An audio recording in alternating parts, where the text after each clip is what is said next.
The hashtag Slaughter Squad must be going bananas right now, because not only are we getting a new standalone novel, Pieces of Her, from the best-selling author Karin Slaughter, but she has some pretty big news that come along with it. And I don't want to steal her thunder, so let's have Karin tell us herself about what I'm talking about. Karin, thanks so much for being with us. Thank you. It's my pleasure, and thank you for the setup to be able to tell people that Pieces of Her has been optioned, hopefully for a television series, and we've got great people attached who've worked on wonderful shows like Homeland, House of Cards, and Big Little Lies. Three really powerful women, so I'm excited about it. That won't be for a while, though. I hope people enjoy the book in the meantime. Oh, you know they will. Like I said, those hashtag Slaughter Squad, have been all over social media talking about this book. And I want to talk about what this book is about. But before we talk about that, why do you think, what does this make, the 18th for you, right? Why do you think this one is maybe going to be able to transfer over to TV? Well, you know, I think I write all my novels in a filmic way, but this story in particular is about a mother and a daughter. And because it's a thriller, of course, something really awful happens in the beginning of the book that kind of explodes their lives. But the daughter realizes in that moment that her mother is not the person she thought she was. You know, she pictures mom as this middle-aged, kind of soft lady who sews her own clothes and makes cupcakes for the PTA. And really, her mom is not that person. She's been putting on a show. She's been lying to her daughter for the first 31 years of her daughter's life. And she might not even be a good person. Maybe she's a criminal. Ah, I love that. You know what? On the back of the book, Karin, I want to read one of the quotes on the back. It says, "Enter the world of Karin Slaughter. Just be forewarned, there's no going back." I feel like that is like the warning that goes on all of your books and where it kind of takes us.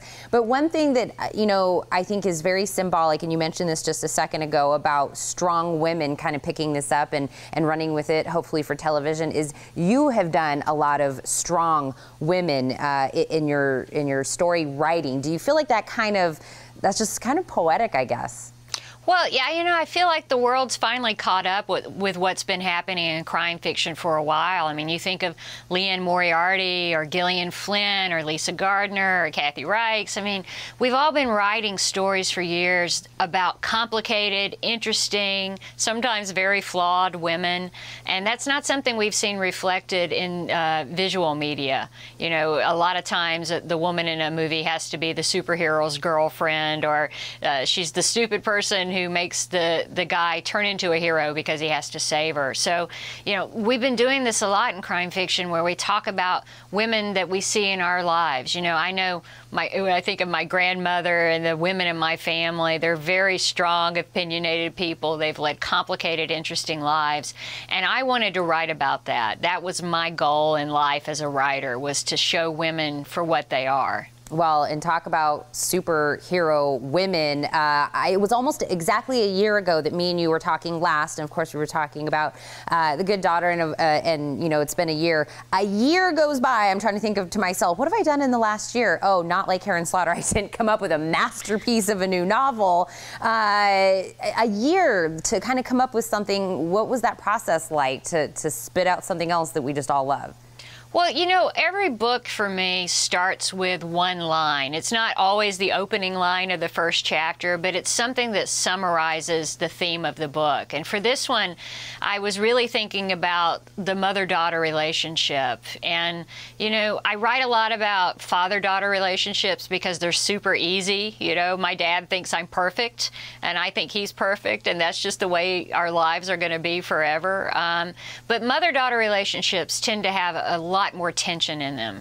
And the line I was thinking of is something that's in the first chapter, where this young woman is thinking about her mother, that it's a truth universally understood. Your mother can say to you, "Your hair looks good today," and what you hear is, "Your hair has looked awful every day until now."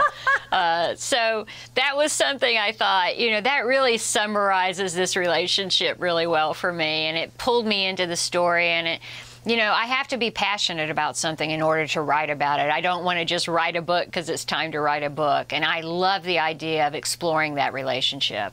Well, you know what, Karin, we are all going to pick up this book, and I hope the next time that I talk to you is when we're just about to see the first episode in the season of the television version of this. So thank you so much. Thank you. We'll be right back.